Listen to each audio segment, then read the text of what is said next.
আল্লাহ রাব্বুল আলামিন জানিয়ে দিয়েছেন, ইন্না নাহনু নাযালনা যিকরা ওয়া ইন্না লাহু লাহাফিজুন। কোরআন নাযিল করেছি আমি, এটা আমার কিতাব, তার হেফাজতের দায়িত্ব গ্রহণ করেছি আমি। কার কথা? কার কথা? আল্লাহর কথা। আল্লাহ রাব্বুল আলামিন হেফাজত করার কারণে এই কোরআনের একটা নুকতা জের জবর পাল্টানোর ক্ষমতা দুনিয়ার কারণে, ঠিক কিনা? কেমন একটি কিতাব দিলেন আল্লাহ আমাদের। সূরা ফাতিহা থেকে সূরা নাস পর্যন্ত যে 114 খানা সূরা আছে, 114 খানা সূরার প্রায় সূরায় এই কোরআনের প্রশংসা করা হয়েছে। করা কি? এই কোরআনের প্রশংসা করা হয়েছে। দেখেন সূরা বাকারার শুরুতে আল্লাহ তাআলা এই কোরআনের প্রশংসা করতে যেয়ে বলতেছেন, যালিকাল কিতাবু লা রাইবা ফীহি হুদাল লিল মুত্তাকিন। যালিকাল কিতাব, ইহা এমন একটি কিতাব, লা রাইবা ফীহি, যার ভিতর কোনো সন্দেহের সংশয়ের অবকাশ নাই।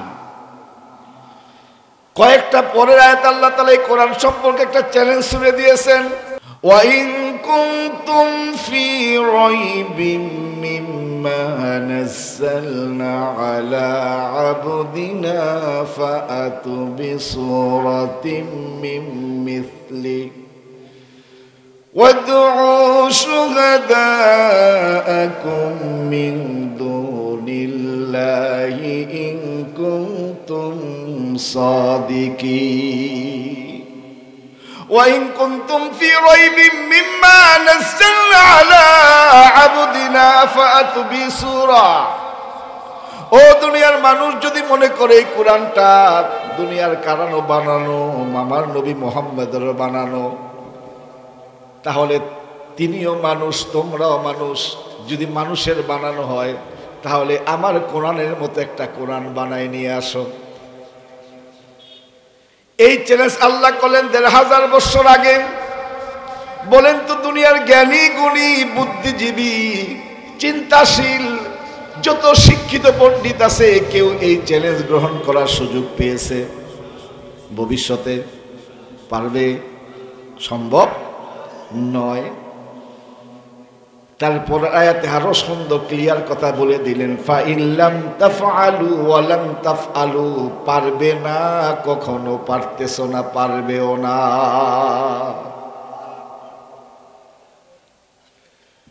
আমার বাইরে এবার যদি আমরা প্রশ্ন করি, আল্লাহ এমন একটি দামি কোরআন দিলা, কেন তুমি দুনিয়ায় এই কোরআনটা দামি কোরআন আমাদেরকে দান করলাম? আল্লাহ রাব্বুল আলামিন সেই উদ্দেশ্য আমাদের জানিয়ে দিয়েছেন, মা আনসালনা আলাইকাল কুরআনা লিতাশকা। ইহা এমন একটি পার্লামেন্ট, ইহা এমন একটি সংবিধান, যেই সংবিধানের ভিতর, যেই পার্লামেন্টের ভিতর যদি তোমরা মানো, এই কোরআন গ্রহণ করো, এই কোরআনের আন্দোলনে শরীক হও, এই কোরআনকে সঙ্গী বানাও, এই কোরআনকে সাথী বানাও, তাহলে এই কোরআন তোমাদেরকে পৃথিবীতে ভাগ্যবান বানিয়ে দিবে। কার কথা? কার কথা? কোরআন মানলে ভাগ্যবান হওয়া যাবে, কোরআন মানবেন না, কপাল পোড়া হওয়া লাগবে। আমরা তার প্রমাণ পাইছি কিনা? কথা কয় না। 2024 সালে আমরা তার প্রমাণ পেয়েছি। পৃথিবীর ইতিহাস এইরকম নজির ঘটনা ঘটে নাই, পৃথিবীর ইতিহাস এরকম নজির ঘটনা ঘটে নাই। 300 এমপি সহ, তার পরিবারের সহ, তার দলের যত বড় বড় নেতা নেত্রী আছে সহ, এমনকি মসজিদের ইমাম সাহেব পর্যন্ত পলায় যাইতে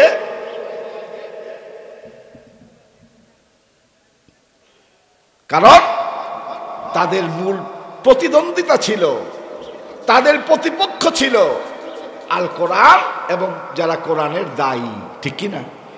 আলেমরা ছিল তাদের মূল হিংসার কারণ। আল্লাহ তারা ছাড় দেন, ছেড়ে দেন না।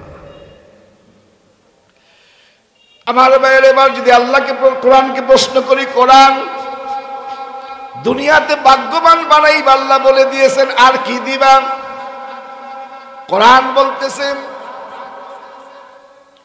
কিতাবুন আরসালনাহু ইলাইকা লিতুখরিজান নাসা মিনাজ-যুলুমাতি ইলান-নূর।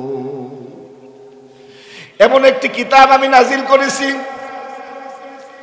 এই কিতাব যারা মানবে, কিতাবের পক্ষে থাকবে, কিতাবের পক্ষে আন্দোলন করবে, কিতাবের আইন কানুন সমাজে প্রতিষ্ঠার জন্য চেষ্টা করবে, তোমরা ছিলে অন্ধকারে, ওখান থেকে আমি আলোতে নিয়ে আসব। কার কথা? মিনাজ-যুলুমাতি ইলান-নূর। তোমরা ছিলে অন্ধকারে, জুলুমের ভিতর, ওখান থেকে আমি ইলান নূর, আলোতে নিয়ে আসব। আমার ভাইয়েরা, এত দামি কোরআন দিলেন, এত দামি কিতাব দিলেন, এই কোরআন আমাদের সকলের সামনে আছে না নাই? সবাই কি মানি? সবাই মানেন?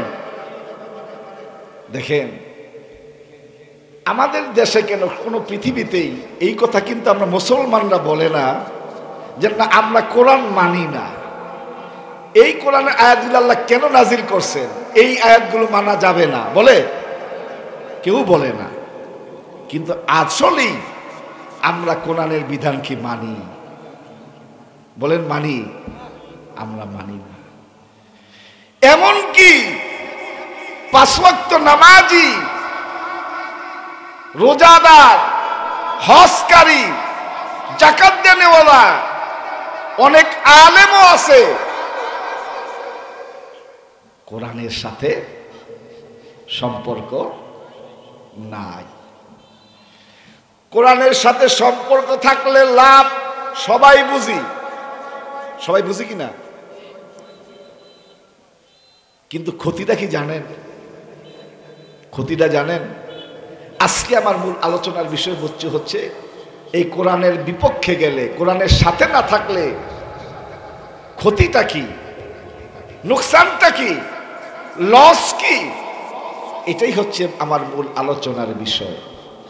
আমি আপনাদের সামনে সূরা ফুরকানের 30 নম্বর আয়াত থেকে কিছু কথা বলার চেষ্টা করব। আসেন আমরা শুরুতেই আমরা সূরা ফুরকান থেকে, ফুরকানের 30 নম্বর আয়াত তেলাওয়াত করেই আমরা এবার মূল তাফসিরে চলে যাই। আমার সাথে সকলে পড়েন, আউযু বিল্লাহি মিনাশ শাইতানির রাজীম, বিসমিল্লাহির রহমানির রহিম। وقال الرسول يا رب إن قومي اتخذوا هذا القرآن مهجورا। وقال الرسول, সেদিন রাসূল বলবে। কে বলবে?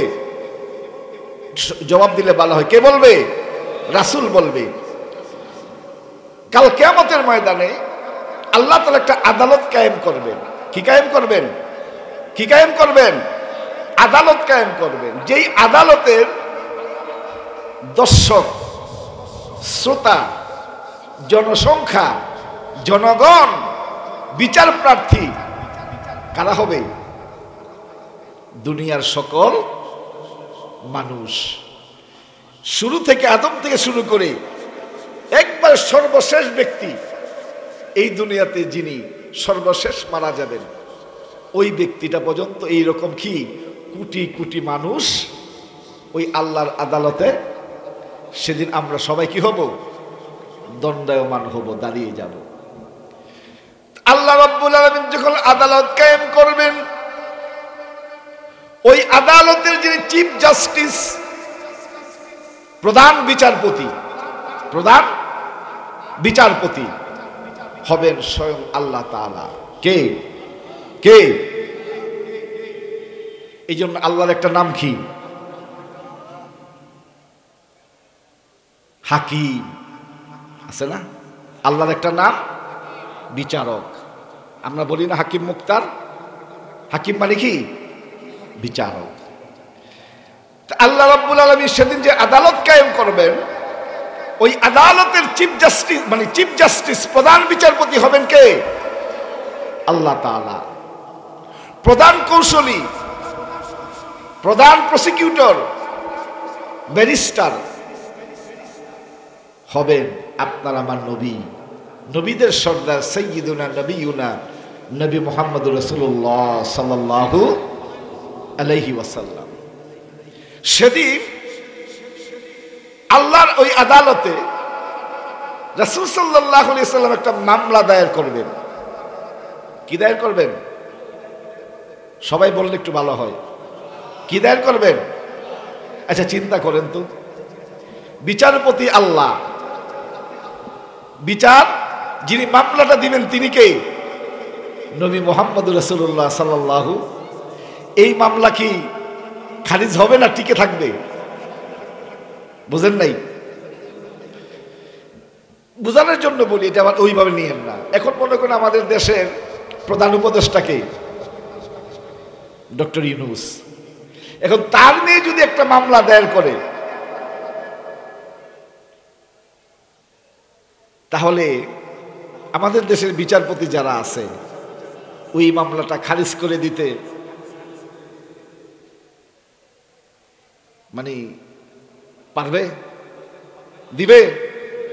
বলেন দিবে? দিবে না। বুঝানোর জন্য বললাম, আমি কিন্তু ডক্টর ইউনূস এবং তার মেয়ের কথা বলে আবার আল্লাহ রাসূলের সাথে আমি তুলনা করি নাই। আল্লাহ প্রধান বিচারপতি আর রাসূল হচ্ছে প্রধান ব্যারিস্টার, ওই মামলা খারিজ হওয়ার কোনো সম্ভাবনা নাই। তো মামলাটা শোনেন। এই আয়াতটা আমি যখন পড়ি আমার পশমগুলো দাঁড়িয়ে যায়, ভীত সন্ত্রস্ত হয়ে পড়ি। কারণ আমি কি এই মামলার আসামি থেকে বাঁচতে পারবো কিনা? সেদিন যদি রাসূলের মামলার আসামি আমি হয়ে যাই, আপনি হয়ে যান, আল্লাহর কসম কোনো উপায় থাকবে না, কোনো কুল কিনারা খুঁজে পাওয়া যাবে না। রাসূলের মামলাটা শোনেন। ও ক্বালার রাসূল, রাসূল বলবে, ইয়া রব, ইয়া রব, হে আমার প্রভু, হে আমার আল্লাহ, হে আমার সৃষ্টিকর্তা, হে আইনদাতা, বিধানদাতা, সর্বময় ক্ষমতার মালিক। ইন্না কওমি, এই যে আমার জাতি। রাসূল যে বলবে ইন্না কওমি, এই যে আমার জাতি, হিন্দুকে বলবেন? হিন্দুদের বলবেন? খ্রিস্টানদের বলবেন? ইহুদিদের বলবেন? বৌদ্ধদের বলবেন? অন্যান্য ধর্মাবলম্বীদের বলবেন? কাদের বলবেন? কাদের বলবেন? এই আমাদের মতো যারা আমরা নামে মুসলমান। ইন্না কওমি, এই যে আমার জাতি। ইত্তাখাযু হাযাল কুরআন মাহজুরা, আমার এই জাতির সামনে যখন এই কোরআনের আলোচনা হতো, কোরআনের দার্স হতো, কোরআনের তাফসীর হতো, কোরআনের কথাগুলো বলা হতো, তারা তো মানতই না, বরং পৃষ্ঠ প্রদর্শন করে বিদ্যাঙ্গুলি দেখাইয়া তারা চলে যাইত। আল্লাহ তোমার দরবারে আমার আরজি, আমার কোরআনের সাথে যারা এই ধরনের আচরণ করেছে তাদেরকে তুমি শাস্তি দাও। বুকে হাত দিয়ে বলেন, এই মামলার যদি আমি আসামি হয়ে যাই, বাঁচার কোন উপায় আছে নাকি? বাঁচার উপায় আছে, বাঁচার উপায় নাই। তাহলে আমি জানতে চাই আপনাদের কাছে, আমরা কি সেদিন আসামির কাঠ গলায় দাঁড়াতে চাই, নাকি আমরা আসামির বাইরে থাকতে চাই? বোঝেন নাই কথা? আমরা কি আসামি হব না আসামির বাইরে থাকতে চাই? আজকে সেই সলিউশনটা আমি আপনাদের সামনে দিয়ে যাব, কোরআন এবং হাদিস দিয়া। কোরআন দিয়া, হাদিস দিয়া। কারণ সেদিন যদি আমরা সেই মামলার আসামি হয়ে যাই, বাঁচার কোনো উপায় নাই। আর যেহেতু আমরা সবাই বাঁচতে চাই, এই মাহফিলে আয়োজন করি, প্রতি বছর করেন, মসজিদ বানান, নামাজে যান, রোজায় যান, হজ করেন, যাকাত দেন, ভালো ভালো কাজ করেন, দান খয়রাত করেন, মানবতার কল্যাণে কাজ করেন। কেন করেন? যাতে পরকালে আপনার আমার নাজাত হয়, পরকালে আমরা কল্যাণ প্রাপ্ত হতে পারি, শাস্তি থেকে আমরা বাঁচতে পারি। তাই সেই দিন যদি আমরা রাসূলের মামলা থেকে বাঁচতে চাই, এই কোরআনকে মানতে হবে চারভাবে। কয়ভাবে? কয়ভাবে? কয়ভাবে? চারভাবে। এবার একটু মিলাই নিয়ে আমরা আসেন। যদি এই চারভাবে আমরা কোরআন মানতে পারি, তাহলে আশা করা যায় আমরা রাসূলের মামলার আসামি থেকে খারিজ পাবো। আর এই চারভাবে যদি আমরা কোরআনকে গ্রহণ করে না থাকি, যদি আমাদের ভিতর কোনো দুর্বলতা থাকে, কোরআনকে গ্রহণ করার ক্ষেত্রে আমাদের কোনো সমস্যা থাকে, সেই সমস্যাগুলো দূর করে দিয়া, সেই সমস্যাগুলো ধুয়ে মুছে সাফ করে আমরা যদি আমাদের সমস্ত দুর্বলতা জেনে মুছে ফেলে দিয়া কোরআনকে যদি আমরা সঠিকভাবে গ্রহণ করতে পারি, তাহলে আশা করা যায় জান্নাত পাওয়ার সম্ভাবনা আমাদের হয়ে যাবে। এবার সিদ্ধান্ত নেন, জান্নাতি হইবেন না জাহান্নামী হইবেন। কারণ আল্লাহ রাব্বুল আলামিন কখনো মানুষকে হেদায়েতের বাইরে রাখেন নাই। আল্লাহ রাব্বুল আলামিন যখন আদমকে দুনিয়ায় পাঠাবেন, সিদ্ধান্ত নিলেন। আদমকে যখন বলে দেওয়া হলো, ও আদম, তুমি আমার জান্নাত থেকে বেরিয়ে যাও, আর জান্নাতে থাকার তোমার কোনো সুযোগ নাই। তবে আদম শোনো, فَإِمَّا يَأْتِيَنَّكُمْ مِنِّي هُدًى فَمَنْ تَبِعَ هُدَايَ فَلَا خَوْفٌ عَلَيْهِمْ وَلَا هُمْ يَحْزَنُونَ। ও আদম, তুমি দুনিয়ায় যাওয়ার আগে আমার হেদায়েত সম্বলিত গ্রন্থ, হেদায়েত সম্বলিত কিতাব, আমার বাণীগুলো তোমার কাছে পৌঁছে যাবে। তাই কই, হেদায়েত যদি পেতে চান, হেদায়েত যদি গ্রহণ করতে চান, কোরআনকে মানতে হবে চারভাবে। কয়ভাবে? বলেন কয়ভাবে? বলেন কয়ভাবে? জোরসে বলেন, আরেকটু জোরে। কয়ভাবে? চারভাবে। এক নাম্বার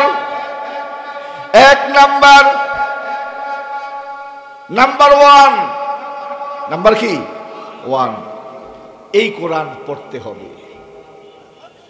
এই কোরআন আল্লাহ তাআলা বলতেছেন, ইকরা বিসমি রাব্বিকাল্লাযী খালাক খালাকাল ইনসানা মিন আলাক ইকরা ওয়া রাব্বুকাল আকরাম الذي علم بالقلم علم الإنسان ما لم يعلم। কোরআনে আছে না নাই? দেখেন, কোরআন নাজিলের প্রথম শব্দ আল্লাহ তাআলা যা দিয়ে কোরআন শুরু করলেন, সেই কোরআন নাজিলের প্রথম শব্দ আল্লাহ নামাজের কথা বলেন নাই, রোজার কথা বলেন নাই, হজের কথা বলেন নাই, যাকাতের কথা বলেন নাই। প্রথম কি বললেন? ইকরা, read and read and read, পড়ো পড়ো পড়ো।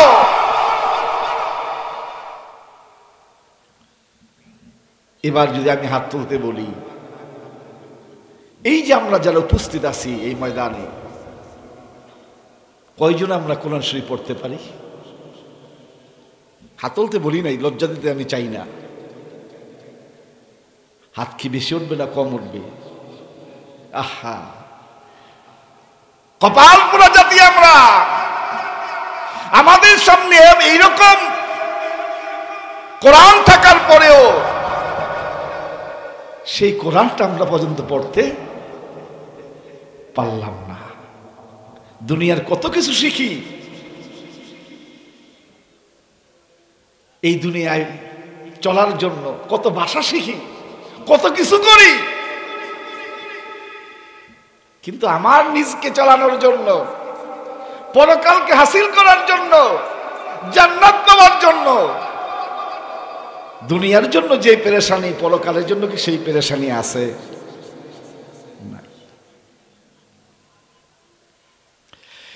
তাই আমি অনুরোধ করে যাই,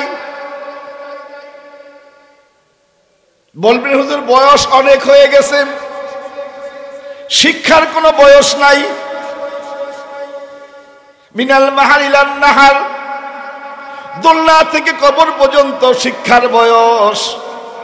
সামনে রমজান মাস আসতেছি, এখন নিয়ত করে নেন যারা কোরআন পড়তে পারেন না, একজন হাফেজ সাহেবকে ঠিক করেন, হুজুর রমজান মাসে লম্বা একটা সময় দেব, 1 মাসে আমাদেরকে কোরআন পড়া শিখাবেন।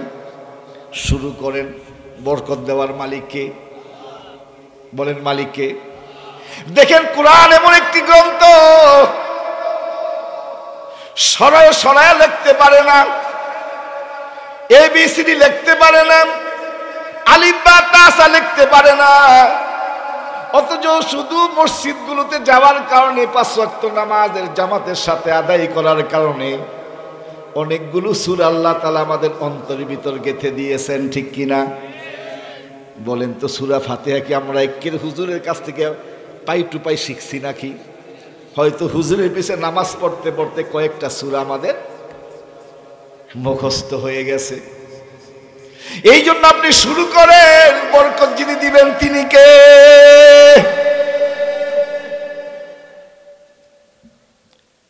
শুধু তাই নয়, আল্লাহর নবী বলেছেন, আন উসমান ইবনে আফফান আন্নাহু قال قال رسول الله صلى الله عليه وسلم خيركم من تعلم القرآن وعلمه। উসমান থেকে বর্ণিত হাদিস, রাসূল সাল্লাল্লাহু আলাইহি ওয়াসাল্লাম বলেছেন, তোমাদের মধ্যে ওই ব্যক্তি উত্তম যে নিজে কোরআন শিখে অপরকে শেখায়। ও আমার হরিবাড়ি এলাকার আমার ভাইয়ের, আমার বাবারা, এই বন্দরের সন্তান হিসাবে আপনাদের হাতে ধরে পায়ে পড়ে বলে যাই, আমি আপনার পরিজন, আমি আপনাদের প্রতিবেশী, বাহির থেকে আসি না, এই এলাকারই ছেলে। সারা দেশের মানুষকে ওয়াজ করে বুঝাই, কোরআনের দিকে আহ্বান জানাই, কিন্তু বন্দরে যখন কথা বলতে আসি, হৃদয়ের মাধুরী মিশে আপনাদের সামনে কথা বলার চেষ্টা করি।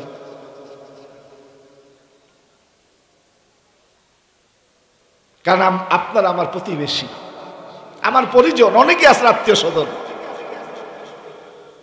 এই জন্য আপনাদের প্রতি যেমন আমার হক আছে, আমার প্রতি আপনাদের কি আছে? হক আছে। এই জন্য হাতে ধরে পায়ে পড়ে বলে যাই, কোরআনের ছাত্র হয়ে যান, কোরআনের ছাত্র হয়ে যান, সর্বোত্তম মানুষের কাতারে নাম লিখান, আল্লাহ কিসমত খুলে দিবে।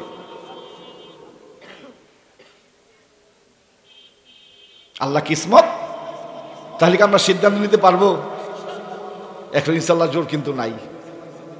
2-1টা মুরব্বী কইছে, তরুণরা কয় না। তরুণ যুবকেরা কি কয়, হুজুর এত সময় আছে, আমরা এখন 5G, আমরা কি জি 4G 5G, এখন ব্যাকগিয়ারে যাওয়ার সুযোগ। এটা ব্যাকগিয়ার না। আজকে আমি জুমার খুতবায় আমি বলেছি, আমাদের নবী লেটেস্ট, আমাদের কোরআন লেটেস্ট, আমরা উম্মত হিসাবেও লেটেস্ট। আমাদের সবকিছুই, কারণ সর্বশেষ যেটা আছে ওইটাই তো লেটেস্ট। ওটা লেটেস্ট মডেলের গাড়ি না, মানে পরের দাপ যতদিন না আসবে যেইটা বর্তমানে আছে ওইটাই তো লেটেস্ট, ঠিক কি না? এই জন্য আমরা কি পারবো কোরআনের ছাত্র হইতে? তাহলে 1 নাম্বার শর্ত, আমরা কোরআন পড়বো। কোরআন, রাজি আছেন? রাজি আছেন? যদি রাসূলের মামলা থেকে বাঁচতে চান, যদি জান্নাতি হতে চান, কথাগুলো আমার না, কোরআন থেকে আমি আপনাদেরকে শোনাচ্ছি। 2 নাম্বার, এই কোরআন পড়ার পরে এই কোরআন বুঝতে হবে, এই কোরআন বুঝতে হবে। আল্লাহ রাব্বুল আলামিন জানিয়ে দিচ্ছেন, قُلْ هَلْ يَسْتَوِي الَّذِينَ يَعْلَمُونَ وَالَّذِينَ لَا يَعْلَمُونَ। যারা জানে, যারা জানে না, তারা সমান নয়। কার কথা? কার কথা? আমার কথা। দেখেন, যারা জানে, যারা জানে না, তারা কি না? ইন্নামা ইয়াখশাল্লাহা মিন ইবাদিহিল উলামা। যারা জ্ঞানী, যারা জানে তারাই আমাকে ভয় করে, যারা জানে না তারা আমাকে ভয় করে না। কার কথা? যারা ভয় করে তাদের জন্যই তো জান্নাত, আর যারা আল্লাহকে ভয় পায় না তাদের জন্য কি জান্নাত নাকি? আর আপনার আল্লাহর ভয় তখনই আসবে যখন আপনি জানবেন, যখন আপনি বুঝবেন, ঠিক কিনা? এখন দেখেন, এই যে আমাদের দেশে কোরআন না বুঝার কারণে কি হচ্ছে, বর্তমান আমাদের দেশটা যেইভাবে চলতেছে, এই স্বাধীনতার 52 বছর বয়সে আমাদের দেশ যেভাবে চলতেছে, যারা মুরব্বী আছেন বলেন তো, এই স্বপ্ন নিয়ে কি আমরা স্বাধীনতা অর্জন করেছিলাম? কথা কয় না। এই স্বপ্ন নিয়ে কি আমরা স্বাধীনতা অর্জন করেছিলাম? আমাদের স্বাধীনতার ছিল, অর্থই ছিল এটা, সাম্য, মৈত্রী, সুবিচার, ইনসাফ কায়েম করা, ইনসাফ ভিত্তিক সমাজ, ন্যায় ভিত্তিক বিচার, মানুষে মানুষে কোনো ভেদাভেদ, এটাই তো ছিল মূল লক্ষ্য। শেষ আমাদের যে দ্বিতীয় স্বাধীনতা আমরা বলি, 5ই অগাস্ট, 36শে জুলাই, যে যেভাবে বলেন, এটা আমাদের কি ছিল? আমাদের মাঝে কোনো ভেদাভেদ থাকবে না, বৈষম্যহীন সমাজ। কিন্তু হয়েছে? বলেন হয়েছে? হয় নাই। কেন হয় নাই? কারণ যতদিন না এই কোরআন আমরা বুঝতে না পারবো, ততদিন পর্যন্ত আমাদের ভিতর মনুষ্যত্ব তৈরি হবে না। আমার ভাইয়ের, আল্লাহ রাসূল সাল্লাল্লাহু আলাইহি ওয়াসাল্লাম বলেছেন, ইন্নাল্লাযী লাইসা ফী জাওফি শাইউম মিনাল কুরআনি কাল বাইতিল খরিব। এই কোরআন যারা বুঝবে না, এই কোরআন যারা গ্রহণ করবে না, এই কোরআনের যারা সঙ্গী হবে না, সাথী হবে না, আল্লাহ রাসূল বলতেছে, তারা যেই দেহে কোরআন নাই, যেই সিনায় কোরআন নাই, ওইটা মানুষের দেহ না। যেমন যেই বাড়িতে মানুষ থাকে না, হুতুম পেঁচা, উই পোকা, তেলা পোকা, মাকড়সা বাস করে, ওটা কি বাড়ি নাকি? ওইটা হচ্ছে বিরান বাড়ি। রাসূলের উদাহরণটা দেখেন, যেই সিনায় কোরআন নাই, যেই দেহে কোরআন নাই, ওইটা মানুষের দেহ না, ওইটা হচ্ছে একটা বিরান সিনা।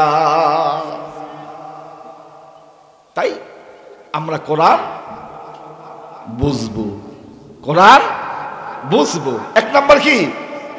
কোরআন পড়বো। 1 নাম্বার কোরআন পড়বো। 2 নাম্বার কোরআন বুঝবো। বুঝলে কি লাভ, না বুঝলে কি লাভ, একটু উদাহরণ দিয়ে বুঝে তারপর 3য় ধাপে যাব। মনে করেন বাংলাদেশের একজন বড় ডাক্তার কনসালটেন্ট, একজন বড় নাম কাটা, তখন পিজির যে কোনো একটা ডিপার্টমেন্টের চেয়ারম্যান, আমি নাম নিলাম না, এমনি যে একজন মনে করেন বাংলাদেশে একজন সেরা ডাক্তার, যার অ্যাপয়েন্টমেন্ট নিতে 2 মাস 3 মাস আগে তার ডেট নিতে হয়। এখন এই 2-3 মাস পর আপনি একটা ডেট পাইলেন, ডেট পাওয়ার পর 1500 হোক 2000 টাকা একটা ভিজিট দিয়ে আপনি ডাক্তার দেখাইলেন, ইনি আপনাকে একটা কি দিবে? প্রেসক্রিপশন দিবেন, দিবে কি না? এমন প্রেসক্রিপশনটা আপনি নিয়ে আসলেন, নিয়ে আসার পর চিন্তা করলেন 3 মাস 6 মাস আগে সিরিয়াল দিয়ে ডাক্তারের সিরিয়াল পাইছি, 2000 টাকা ভিজিট দিয়ে দেখাইছি, এই প্রেসক্রিপশন ফালায় রাখা যাবে না। আপনি মনে করেন লেমিনেটিং করলেন, লেমিনেটিং কইলে একবার সিন্ধুকের ভিতর রাইখা দিলেন, কিন্তু প্রেসক্রিপশন বুঝলেন না, সেই অনুপাতে যেহেতু বোঝেন নাই, ওষুধ খাওয়ারও সুযোগ নাই, আছে? আচ্ছা বলেন তো, এই প্রেসক্রিপশন দিয়া এই ডাক্তার দেখাইয়া আপনার আমার ব্যক্তি জীবনের কোন উপকার? আমি এটা বুঝাতে চাই নাই কোরআন পড়লে একটা হরফ উচ্চারণ করলে 10টা নেকি। তবে বিশ্বাস করে আল্লাহর কসম দিয়ে বলি, কোরআন শুধু সওয়াবের নিয়তে পড়বেন, এই জন্য কোরআন আসে নাই। রমজান মাসে খতম দিবেন, 10 খতম 5 খতম। হুজুর আমার মেয়ে দিছে 3টা, পোলার বউ দিছে 6টা, বাড়ির উনি দিছে 2টা, আছে না নাই? ইমাম সাহেব যারা আছেন এরকম যায় না? 27 রমজানে হুজুর আমার 5টা খতম, আমার 3টা খতম, আমার 2টা খতম, আমার 7টা খতম, আসেনি?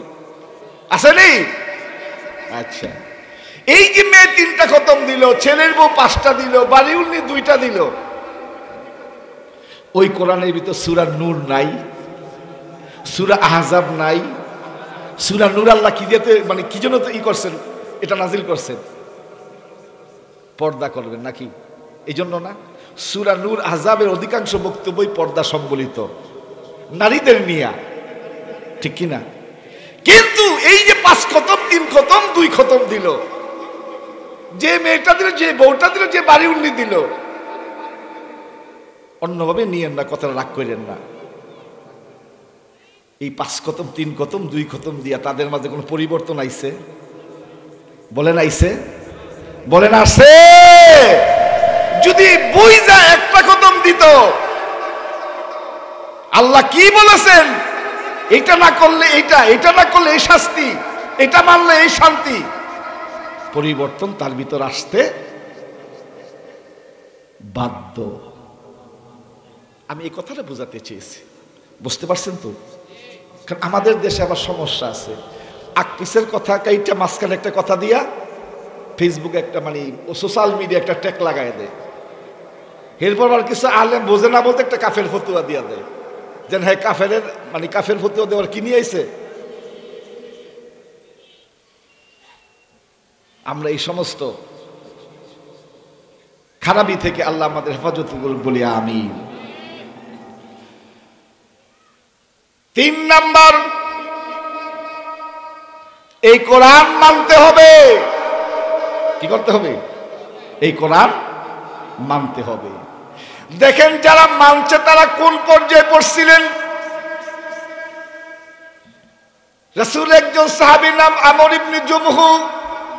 আমর ইবনে জুমহু উহুদের ময়দান। কোন ময়দান? উহুদের ময়দান। রাসূল সাল্লাল্লাহু আলাইহি ওয়াসাল্লাম উহুদের যুদ্ধের জন্য তিনি দল সাজাচ্ছেন, মুজাহিদদেরকে তিনি সাজাচ্ছেন, দলে দলে লোকেরা দাঁড়িয়ে গেছে। আমর ইবনে জুমহু রাসূল একজন মাজুর সাহাবী, যার একটা পাও সমস্যা, হাতেও সমস্যা। আমর ইবনে জুমহু বয়সের বারে নিয়ে পড়েছে, কিন্তু মুজাহিদদের কাতারে দাঁড়িয়ে গেছে। আল্লাহ রাসূল সাল্লাল্লাহু আলাইহি সাল্লাম বললেন, আমর ইবনে জুমহু তুমি বয়সের বারে নিয়ে পড়েছো, আরেক দিক দিয়ে তোমার একটা পায়ে সমস্যা, একটা হাতে সমস্যা, তাই তুমি বাসায় চলে যাও। আমর ইবনে জুমহু ধা ধা করে চোখের পানি ছেড়ে দিয়ে বলে, ইয়া রাসূলুল্লাহ, ইয়া হাবিবাল্লাহ, আমি আমর ইবনে জুমহু জান্নাতে যাওয়ার জন্য প্রস্তুত হয়ে এসেছি। নবী গো, আমার পায়ের সমস্যার কারণে আমাকে আপনি তাড়ায়া দিলেন, রুখসত দিয়ে দিলেন, তাহলে কি জান্নাতে যাওয়ার জন্য আমার এই পাওটা ওই বাধা? আমর ইবনে জুমহু বাসায় চলে গেলেন, বড় ছেলেকে ডাক দিলেন, নাম আব্দুল্লাহ। নাম কি? আব্দুল্লাহ। টকবকে যৌবনে বলা যুবক। আমর ইবনে জুমহু বলে, আব্দুল্লাহ রে, আমি তোর বাবা আমর ইবনে জুমহু। রাসূল সাল্লাল্লাহু আলাইহি ওয়াসাল্লাম উহুদের ময়দানে মুজাহিদদেরকে সাজাচ্ছেন, আমি সেই মুজাহিদদের কাতারে দাঁড়িয়েছিলাম। আমার পায়ের সমস্যার জন্য আল্লাহ রাসূল আমাকে রুখসত দিয়ে দিয়েছেন। ও বাবা আব্দুল্লাহ, তুমি তো টকবকে যৌবনে বলা যুবক, আমি চাই তুমি এই জিহাদের ময়দানে যাইয়া শরীক হও। কি হও? শরীক হও। বাবা আমর ইবনে জুমহু আব্দুল্লাহকে নিজ হাতে গোসল দিলেন, নওশার সাথে সাজায়া দিলেন, যুদ্ধের পোশাক পরিয়ে দিলেন, হাতে তরবারি দিয়া ডাল দিয়া বলে, বাবা উহুদের ময়দানে চলে যাও, উহুদের ময়দানে চলে যাও। বাবা রে, যুদ্ধ করবা, সাথে সাথে আমার নবীর খেয়াল রাখবা, যাতে কোনো কাফের বেঈমান আমার নবীর উপর আক্রমণ করতে না পারে। প্রয়োজন হয় জীবন বিলায় দিবা, কিন্তু আমার নবীর উপর যদি আক্রমণ হয় রে বাবা, সব মানতে পারবো, আমার নবীর উপর আক্রমণ আমি মেনে নিতে পারবো না। আব্দুল্লাহকে নওশার সাথে সাজায়া দিলেন। দ্বিতীয় ছেলে বললেন, বাবা বড় ভাইকে সাজাইলা, বড় ভাইকে জান্নাতে যাওয়ার জন্য তৈয়ার করলাম, আমারে কি বিদায় দিবা না, আমার কি সাজাইবা না? আমর ইবনে জুমহু খোড়া মানুষ, ল্যাংড়া মানুষ, আরেকটা হাতেও সমস্যা, বয়সের বারে দুর্বল। দ্বিতীয় ছেলেরে গোসল করাইলেন, দ্বিতীয় ছেলেকে সাজায় দিলেন, যুদ্ধের পোশাক পরায় দিয়ে বললেন, যাও বাবা ওদের ময়দানে চলে যাও। তৃতীয় ছেলে ডাকতে বলে, বাবা গো, দুই বাইরে সাজায়া যুদ্ধে পাঠাইলা, আমি কি ঘরে বসে থাকবো নাকি? আবার তৃতীয় ছেলেকে গোসল করালেন, নওশার সাথে সাজায়া দিলেন, যুদ্ধের পোশাক পরায়া দিলেন।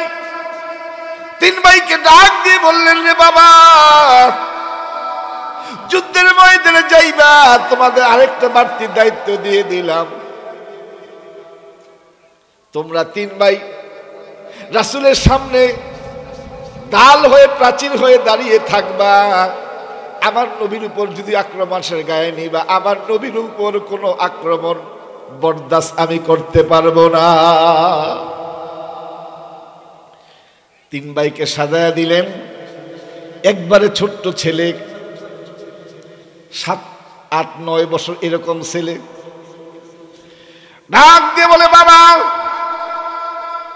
তিন ভাই যুদ্ধে চলে গেল, আমি বয়সে ছোট মানুষ, আমি বাসায় বসে থাকবো তা হয় না রে বাবা, আমি যুদ্ধ করতে পারি আর না পারি একটা কাজ করতে পারবো, আমি রাসূলের সামনে দাঁড়ায় যাব, রাসূলকে বলবো, ইয়া রাসূলুল্লাহ, ইয়া হাবিবাল্লাহ, কাফের বেঈমানের আপনাকে লক্ষ্য করে যখন তীর মারবে, ওই তীরগুলি যখন আপনার দিকে দিয়ে আসবে, আমাকে আপনি সামনে তুলে ধরবেন, বুকের সামনে, ওই তীরগুলো আপনার গায়ে লাগবে না। আমি ছোট্ট মানুষ, আমার বুকে লেগে বুকটা বিদীর্ণ হয়ে যাবে, তার বিনিময়ে আমার নবী বেঁচে যাবে, এটাই হবে আমার জীবনের সান্ত্বনা, আমার জীবনের প্রেরণা। বাবা গো, তুমি আমাকে গোসল করা সুন্দর করে সাজায়া দাও। কোরআন যারা বুঝেছে, কোরআন যারা গ্রহণ করেছে, তার আগেই চলে গেছে। ছোট্ট ছেলে রাস্তার মাঝখানে নিয়ে তাকে উহুদের ময়দান দেখা দিলেন। ছোট ছেলে পথ ধরে উহুদের ময়দানের দিকে যাচ্ছেন। এমন সময় তার বন্ধু, ছোট ছেলেদের বন্ধু নাই, ছোট ছোট ছেলেরা ছোট ছোট ছেলেদের সাথেই কি করে? খেলাধুলা করে। ওই ছোট্ট ছেলের ছোট্ট বন্ধু সে আসতেছে আমর ইবনে জমহুর ছোট্ট ছেলের সাথে খেলাধুলা করার জন্য। পথিমধ্যে আমর ইবনে জমহুর সাথে সাক্ষাৎ হয়ে গেছে। বলে, চাচা যান, ও চাচা যান, আমার বন্ধু কোথায়? আমার বন্ধু কি বাসায় আছে নাকি? খেলাধুলা করার জন্য আমি আপনার বাড়িতে যাচ্ছি। আমার বন্ধু কি বাসায় আছে? আমর ইবনে জমহুর ডাক দিয়ে বলে, না রে বাবা, আমার তিন বন্ধু, আমার তিন ছেলেকে আমি নওশার সাথে সাজাই দিয়ে যুদ্ধের পোশাক পরাই দিয়ে উহুদের ময়দানে পাঠিয়েছি। আমার এই ছোট্ট ছেলের তার কাকুতি দেখে, তার মিনতি দেখে তাকেও আমি জিহাদের ময়দানে পাঠিয়ে দিয়েছি। ওই ছোট্ট ছেলে ডাক দিয়ে বলে, চাচা, আমার বন্ধু যদি জিহাদের ময়দানে যাইতে পারে, জিহাদের ময়দানে যাইয়ে শহীদ হয়ে যদি জান্নাতে চলে যায়, আমি আর খেলাধুলা করব না, আমি আর বাসায় ফিরে যাব না। চাচা গো, রাস্তাটা দেখাই দেন, রাস্তাটা দেখাই দেন, কোন রাস্তা দিয়ে আমার বন্ধু গেছে, কোন রাস্তা দিয়ে উহুদের ময়দানে গেছে, ওই রাস্তাটা আমাকে দেখাই দেন, আমিও যাইয়া উহুদের ময়দানে শরীক হব।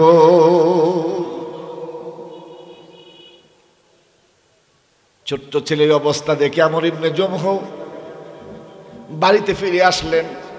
বারবার বারবার আক্ষেপ করতেছে। স্ত্রী ঘর থেকে বসে বলে, বুঝছি বুঝছি, বুড়ার ল্যাংড়ার শেষ বয়সে মরার শখ জমছে মনের ভিতরে, একটু টিক্সকারি করলেন স্ত্রী। আমর ইবনে জমহু ঘর থেকে বের হয়ে আল্লাহর দরবারে ফরিয়াদ করেন, আল্লাহ, আমি আমর ইবনে জমহু তোমার কাছে ফরিয়াদ করি, আল্লাহ, আমাকে তুমি উহুদের ময়দানে নিয়ে যাও। ওই উহুদের ময়দানে যাওয়ার পরে এই লাশ আর বাসায় ফিরে এনো না।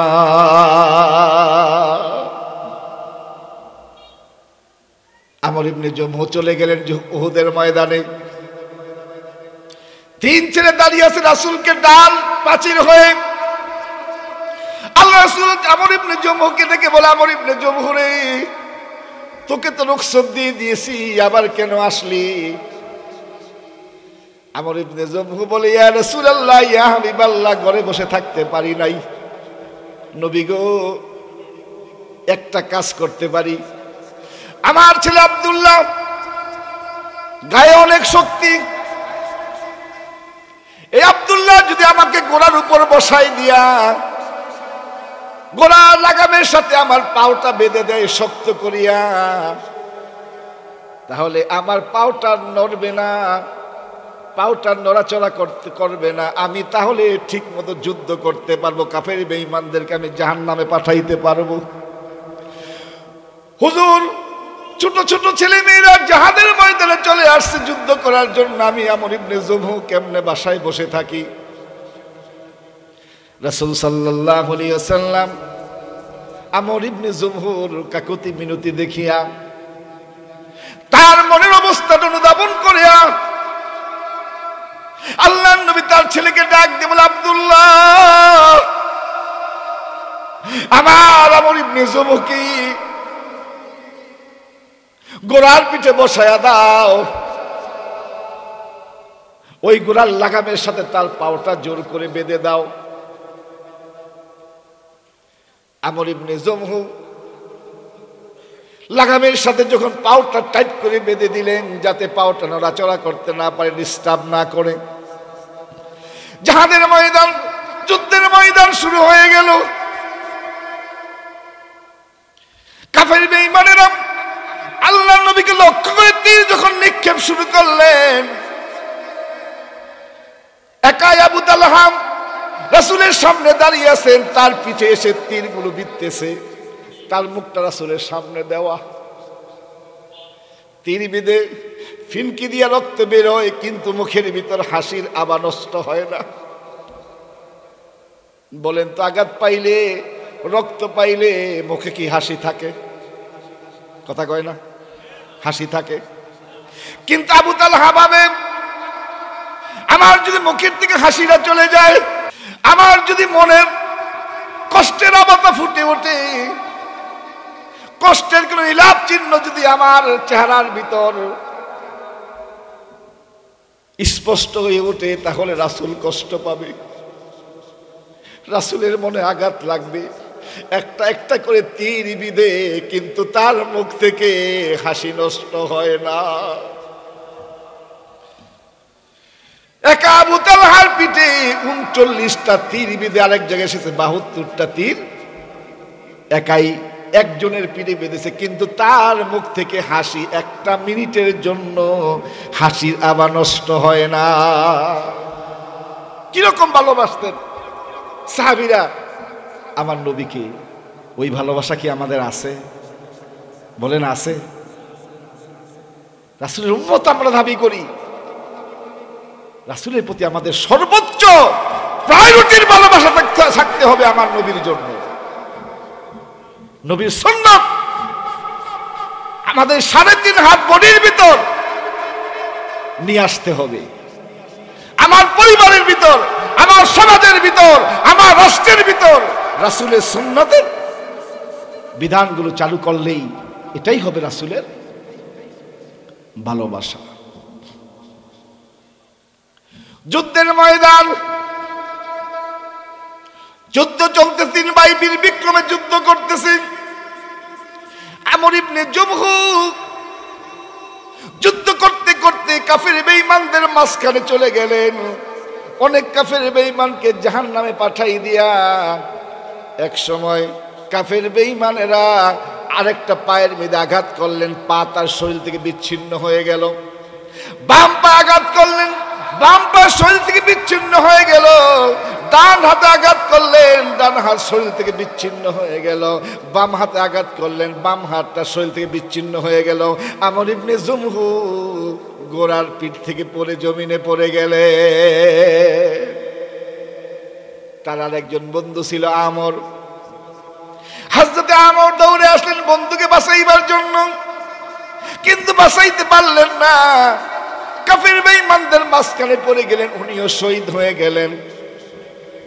শহীদ করার পরে এবার তারা টার্গেট নিয়েছে রাসূলুল্লাহ সাল্লাল্লাহু আলাইহি সাল্লামকে হত্যা করবে। ওই উহুদ যুদ্ধের সেনাপতি ছিলেন একজন মুসাইব ইবনে নুমাইর। তিনি দেখলেন রাসূল সাল্লাল্লাহু আলাইহি সাল্লামকে আক্রমণ করার জন্য কাফের বেঈমানেরা ছুটে যাচ্ছে। মুসাইব ইবনে নুমাইর দূর থেকে খেয়াল করলেন। তিনি চিন্তা করলেন, এখন আমি ঘোড়া দাবড়ায় দিয়া তাদের থেকে আমি রাসূলকে হত্যা করতে পারবো না। তখন তাদের উদ্দেশ্যে বললেন, মুহাম্মাদুর রাসূল কদ খালাত মিন ক্বাবলিহির রাসূল। তখন এই আয়াত নাজিল হয় নাই। তখনও কি এই আয়াত নাজিল হয় নাই? তিনি বললেন, মুহাম্মদ রাসূল, মুহাম্মদ শুধুমাত্র একজন আল্লাহর রাসূল। কদ খালাত মিন ক্বাবলিহির রাসূল, তার আগেও অনেক নবী এসেছেন। যদি তাকে তোমরা মেরে ফেলো, তাতে ইসলামের কোনো কিছু আসবে যাবে না। তার মূল টার্গেটটা ছিল যাতে কাফের বেঈমানদের দৃষ্টিটা মুহাম্মদ সাল্লাল্লাহু আলাইহি সাল্লামের কাছ থেকে দূরে সরে যাইয়া তার দিকে কি দেন? দৃষ্টি দেন। মুসাইব ইবনে নুমাইর চিৎকার দেওয়ার পরে কাফের বেঈমানের এবার নবী মুহাম্মদ সাল্লাল্লাহু আলাইহি সাল্লামকে ছেড়ে দিয়া মুসাইব ইবনে নুমাইরের দিকে দৌড়ায় গেলেন। মুসাইব ইবনে নুমাইরকে তারা হত্যা করলেন। যুদ্ধের ময়দান শেষ হয়ে গেল। আল্লাহ রাসূল সাল্লাল্লাহু আলাইহি সাল্লাম এই যুদ্ধে নিজেও আহত হয়েছেন।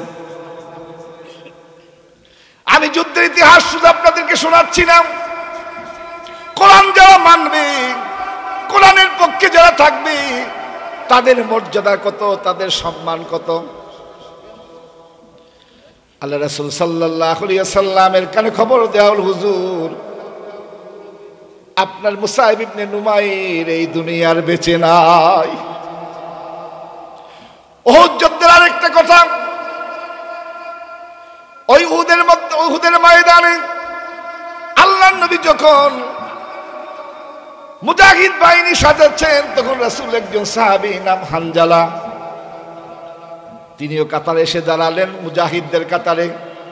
আল্লাহ নবী হানজালাকে ডাক দিয়ে বলে, হানজালা রে, তুমি কেন কাতারে দাঁড়াইলা? তুমি না সবে মাত্র নতুন বিবাহ করেছো। ও হানজালা, তুমি বাসায় চলে যাও, বাড়িতে চলে যাও, কারণ তোমার উপরে তোমার স্ত্রীর হক আছে। কি আছে? হক আছে। হযরত হানজালা ব্যথাতুর মন নিয়ে চলে গেলেন বাড়িতে। নববধূর সাথে বাসর সজ্জা করলেন। এমন সময় কেন কে জানি তার কানে বলে যায়, ডাক দিয়ে মদিনার উপকণ্ঠে দাঁড়িয়ে বলে, কুতিলা মুহাম্মদ, কুতিলা মুহাম্মদ, মুহাম্মদ আর বেঁচে নাই, মুহাম্মদ আর বেঁচে নাই। হযরত হানজালার কানে এই খবর গেলেন। হানজালা বাসর সজ্জা থেকে উঠে গেলেন, খোলা হাতে তরবারি নিয়ে ওদের ময়দানে আসলেন। পিছনে পিছনে স্ত্রী দৌড়াচ্ছেন। স্বামী গো, যায়েন না, আপনি গোসল করে তারপর যান, কারণ আপনার উপর গোসল ফরজ। হানজালা ডাক দিয়ে বলে, স্ত্রী রে, কার জন্য গোসল করব? যার জন্য গোসল করব সেই নবী তো মদিনায় বেঁচে নাই। ও স্ত্রী, গোসলের এখন দরকার নাই, আমার নবী যখন বেঁচে নাই, আমি ওই দুনিয়ায় বেঁচে থাকতে চাই না। হানজালা চলে গেল উহুদের ময়দানে। কাফির বেঈমানদের সাথে যুদ্ধ করে এক সময় তিনি নিজেই শহীদ হয়ে গেলেন। আল্লাহ রাসূল সাল্লাল্লাহু আলাইহি ওয়াসাল্লাম নিজে আক্রান্ত হয়ে উহুদের ময়দানে পড়ে আছেন। সাহাবীরা তাকে শুশ্রূষা করে সামান্য একটু সুস্থ করলেন। আল্লাহর নবী খোঁজ খবর নিচ্ছেন, আমার কোন সাহাবী বেঁচে আছে, কোন সাহাবী শহীদ হয়েছে। এমন সময় একটা মহিলা এসে বললেন, ইয়া রাসূলুল্লাহ, ইয়া হাবিবাল্লাহ। আল্লাহ রাসূল বললেন, মহিলা, তুমি উহুদের ময়দানে কেন? তুমি কে? কি তোমার পরিচয়? হানজালার বউ ডাক দিয়ে বলেন, ইয়া রাসূলুল্লাহ, ইয়া হাবিবাল্লাহ, আমি হচ্ছে আপনার সাহাবী হযরতে হানজালার স্ত্রী। আল্লাহ রাসূল বললেন, হানজালার স্ত্রী, তুমি এই ময়দানে কেন? তোমার স্বামীকে তো আমি গতকালই তোমার বাড়িতে পাঠিয়ে দিয়েছি। হানজালার স্ত্রী ডাক দিয়ে বলেন, ইয়া রাসূলুল্লাহ, ইয়া হাবিবাল্লাহ, আমার স্বামী আজ রাত্রে আমার সাথে বাসর সজ্জা করেছে। যখন আমার স্বামীর কানে খবর গেছে আপনি আর বেঁচে নাই, আপনি আর বেঁচে নাই, আমার স্বামী ঘরে শুয়ে থাকতে পারে নাই, আমার স্বামী ঘরে শুয়ে থাকতে পারে নাই, আমার স্বামী দৌড়ে উহুদের ময়দানে এসেছে। হুজুর, আমি এই জন্য এসেছি, বাধা দেওয়ার জন্য আসি নাই। আমি এসেছি এই জন্য, কারণ আমি জানি যারা শহীদ হয় তাদেরকে বিনা গোসলে কবর দেওয়া হয়, বিনা গোসলে কবর দেওয়া হয়। কিন্তু ইয়া রাসূলুল্লাহ, ইয়া হাবিবাল্লাহ, আমার হানজালার উপর গোসল ফরজ। সেই ফরজ গোসলের জন্য তাকে আমি বলেছি, আমাকে বলেছে, স্ত্রীরে কার জন্য গোসল করব? যেই নবীর জন্য গোসল করব, ওই নবী মদিনায় বেঁচে নাই, গোসল করে কি হবে? তাই এই জুনুব অবস্থায় আমার স্বামী দৌড়ে উহুদের ময়দানে এসে শহীদ হয়ে গেছে। হুজুর গো, সবাইরে গোসল ছাড়া কবর দিয়েন, আমার হানজালাকে গোসল ছাড়া কবর দিয়েন না। আল্লাহ রাসূল বললেন, সাহাবীরা দেখো তো আমার হানজালার লাশ কোথায়? সাহাবীরা গোটা উহুদের ময়দান খুঁজলেন, কোথাও হানজালার লাশ খুঁজে পাওয়া যাচ্ছে না। রাসূলের কানে খবর দেওয়া হলো, ইয়া রাসূলুল্লাহ, ইয়া হাবিবাল্লাহ, আমরা উহুদের ময়দান তন্ন তন্ন করে খুঁজেছি, কোথাও হানজালার লাশ আমরা খুঁজে পাই নাই। আল্লাহ রাসূল সাল্লাল্লাহু আলাইহি ওয়াসাল্লাম একবার উপরের দিকে তাকায়, আরেকবার নিচের দিকে তাকায়। একবার উপরের দিকে তাকায় আর একবার নিচের দিকে তাকায়। আল্লাহ রাসূল সাহাবীদেরকে ডাক দিয়ে বলে, সাহাবীরা রে, ও সাহাবীরা, হানজালার লাশ খুঁজো না, হানজালার লাশ খুঁজো না। কারণ হানজালার শাহাদাতটা এমন ভাবে গ্রহণ করেছে যেই তার নবীর জন্য ফরজ গোসলের ছেড়ে দিয়েছে, ফরজ গোসলের কথা ভুলে গেছে। আবার আল্লাহ চান নাই তার এই গোসলটা দুনিয়ার কোনো পানি দ্বারা হোক। এই জন্য আমার হানজালাকে আকাশে তুলে নেওয়া হয়েছে। আর আমি দেখতেছি আল্লাহর ফেরেশতারা আমার হানজালাকে গোসল দিতেছে। এই কোরআনের পক্ষে থাকবেন তো? এই কোরআন মানলে লাভ না লস? গোসল হয় কোথায়? কোথায় হয় গোসল? আকাশে। কারা দেয়? আমার ভাইয়েরা, কিছুক্ষণ পর লাশ খুঁজে পাওয়া গেল। একজন সাহাবী মনে মনে বলে, রাসূল বলেছে ফেরেশতারা গোসল দিয়েছে, মনে কোনো সন্দেহ নাই, সংশয় নাই। তারপর পরীক্ষা করার জন্য একটু সামনে গেলেন, গিয়া তাকায় দেখে তার গাল বেয়ে দাড়ি বেয়ে পানির ফোঁটাগুলো গড়ায় গড়ায় পড়তেছে। মুসাইব ইবনে নুমাইর এমন একজন যুবক ছিলেন, তৎকালীন মদিনাতে তার মতো সুদর্শন পুরুষ দ্বিতীয়টা ছিল না। মুসাইব ইবনে নুমাইর এমন একজন যুবক ছিলেন, সবচাইতে স্মার্ট, ব্র্যান্ডের জামা ব্যবহার করতেন, দামি দামি পোশাক ব্যবহার করতেন। একটি পোশাক একদিন পরার পর দ্বিতীয় দিন পরতেন না। দামি দামি আতর ব্যবহার করতেন। মুসাইব ইবনে নুমাইর যদি কোনো রাস্তা দিয়ে যাইতেন, তারপরে কেউ গেলে বুঝতে পারতেন মুসাইব ইবনে নুমাইর এখান দিয়া গেছে, কারণ তার আতরের গ্রানে গোটা রাস্তাটা গ্রানে মুখরিত হয়ে যেত। এমন সম্ভ্রান্ত বড় ঘরের সন্তান, মাল্টিমিলিয়ন ডলার ম্যানের সন্তান ছিলেন মুসাইব ইবনে নুমাইর। ওই মুসাইব ইবনে নুমাইরকে সাহাবীরা আসলেন, ইয়া রাসূলুল্লাহ, ইয়া হাবিবাল্লাহ, মুসাইব ইবনে নুমাইর যে শহীদ হয়েছে, আমরা তার কাফন দেব। আমাদের কাছে একটা কাপড়,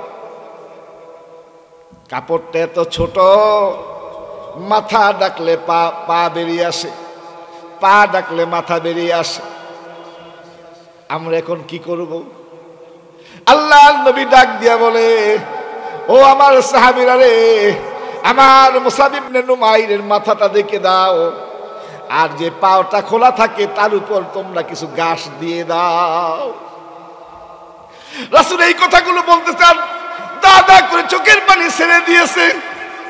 ডাক দিয়ে আল্লাহ, আমার মুসাইব ইবনে নুমাইর এমন একজন যুবক ছিল, এমন পরিবারের সন্তান ছিল, যে সবচাইতে মদিনায় দামি দামি জামা ব্যবহার করতেন, ব্র্যান্ডের জামা পরিধান করতেন, এত দামি দামি আতর ব্যবহার করতেন, এত স্মার্ট, এত সুদর্শন, এত সুন্দর, এত হ্যান্ডসাম যুবক আমি দ্বিতীয়টা দেখি নাই।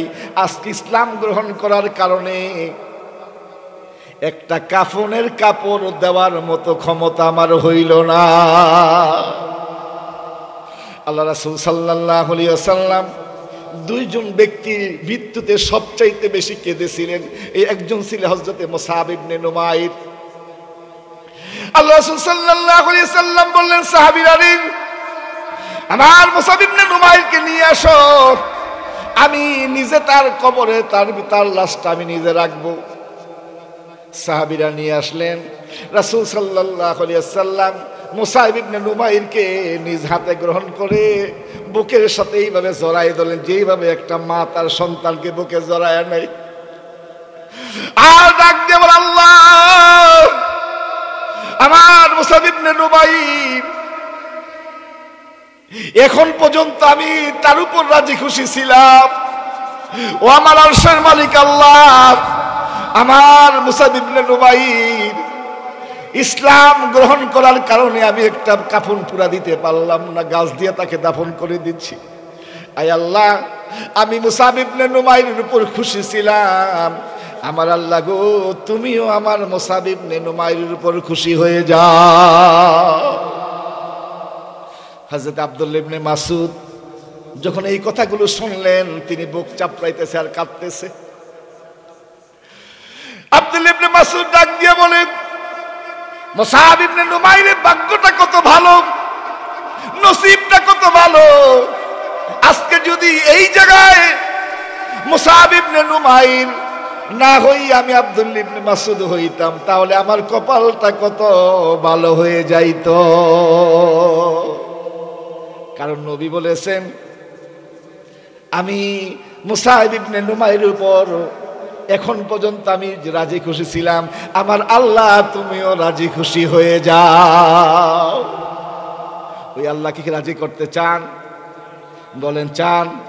তাহলে এই কোরআন মানতে হবে, এই কোরআন মানতে হবে। মানতে কি রাজি আছেন? বলেন রাজি আছেন? বলেন রাজি আছেন? এই কোরআন মানলে কি দেখেন, মান কারাল কোরআন ফাস্তাজহারাহু ফাহাল্লা হালালাহু ওয়া হারামা হারামাহু আদখালাহুল্লাহুল জান্নাহ ওয়া শাফাহু আশরাতিম মিন আহলি বাইতি কুল্লুহুম কাদ ওয়াজাবাত লাহুন নার। আল্লাহ রাসূল সাল্লাল্লাহু আলাইহি ওয়াসাল্লাম বলেছেন, যারা কোরআন পড়বে, কোরআন বুঝবে, কোরআন মানবে, ফাহাল্লা হালালাহু হালালকে হালাল জেনে গ্রহণ করবে, ও হারামা হারামাহু হারামকে হারাম জেনে বর্জন করবে, আদখালাহুল্লাহুল জান্নাহ আল্লাহর কর্তব্য হবে, আল্লাহর দায়িত্ব হবে ওই লোকটাকে জান্নাতে প্রবেশ করায় দেওয়া। বিকৃত বান্দাদেরকে নিয়া তুমি জান্নাতে চলে যাও। তাই কোরআন মানলে লাভ না লস? বলেন লাভ না লস? 4 নাম্বার, এটা বলে আমি শেষ করব, এই কোরআন প্রতিষ্ঠা করতে হবে। কি করতে হবে? কি করতে হবে? প্রতিষ্ঠা করতে হবে। আলালাহুল খালক ওয়াল আমর ইনিল হুকমু ইল্লা লিল্লাহ। সৃষ্টি যার, আইন। এই জমিন কার সৃষ্টি? বলেন এই জমিন কার সৃষ্টি? চলবে কার আইন? চলবে কার আইন? এখন আমাদের দেশে আল্লাহর আইন চলে? বলেন চলে? দেখেন, আমরা সবাই জানি কাদিয়ানি রাখি, কাদিয়ানি রাখি, এই বিষয়ে সন্দেহ আছে? তারা কি কাফের? তারা কি? বলেন তো, তাদের মাঝে আমাদের মাঝে মানে পার্থক্যটা কি জানেন? জানেন কি পার্থক্য? আমার নবীকে মানে না। কে বলছে মানে না? আমার নবীকে মানে। কিভাবে মানে? শুধু একটু সমস্যা, আমার নবী শ্রেষ্ঠ নবী মানে।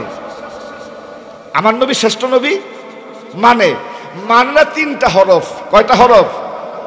খ তা মিম, খ তা মিম, খতম, মানে শেষ নবী। আমার নবীকে শ্রেষ্ঠ নবী মানে, কিন্তু মানে নাকি শেষ নবী। এটাই কিন্তু তাদের মাঝে আমাদের মাঝে সমস্যা। শব্দ অক্ষর কয়টা? অক্ষর কয়টা? অক্ষর কয়টা? তো 3টা অক্ষর না মানার কারণে তারা কি? তারা কি? আল্লাহ বললেন আলালাহুল খালক ওয়াল আমর ইনিল হুকমু, সৃষ্টি যার, আইন চলবে তার। এখন এইটা আমরা যারা না মানি, আর এই যে দেখেন 2টা আয়াত, অক্ষর না 2টা আয়াত, আলালাহুল খালক ওয়াল আমর, আইন চলবে মানে সৃষ্টি যার, আইন চলবে তার। 2টা আয়াত যদি আমি না মানি, তাহলে কি আমার মুসলমান হিসাবে দাবি করার সুযোগ আছে না নাই? বলেন সুযোগ আছে না নাই? তাই যদি আমরা রাসূলের মামলা থেকে বাঁচতে চাই, রাসূলের মামলা থেকে বেঁচে আমরা জান্নাতে চলে যাই, এই কোরআনকে সমাজে প্রতিষ্ঠা করতে পারলেই, এই 4 ভাবে যদি আমরা কোরআন মারতে পারি, তাহলে আল্লাহ রাসূল যে মামলা করবো, ক্বালার রাসূল ইয়া রাব ইন্না কওমি ইত্তাখাযু হাযাল কুরআনা মাহজুরা, সেদিন এই মামলা থেকে বাঁচতে পারবো। আর এই কোরআনকে যদি আমরা চারিভাবে গ্রহণ করতে না পারি, এই মামলা থেকে বাঁচার আমাদের কোনো সুযোগ তা আমরা কি কোরআনকে চারিভাবে মানবো তো, গ্রহণ করবো তো? আল্লাহ আমাদের সেই তৌফিক দান করুক, বলি আমিন। ওয়া আখিরু দাওয়ানা আলহামদুলিল্লাহি রাব্বিল আলামিন। আসসালামু আলাইকুম ওয়া রাহমাতুল্লাহি তাআলা ওয়া বারাকাতুহু।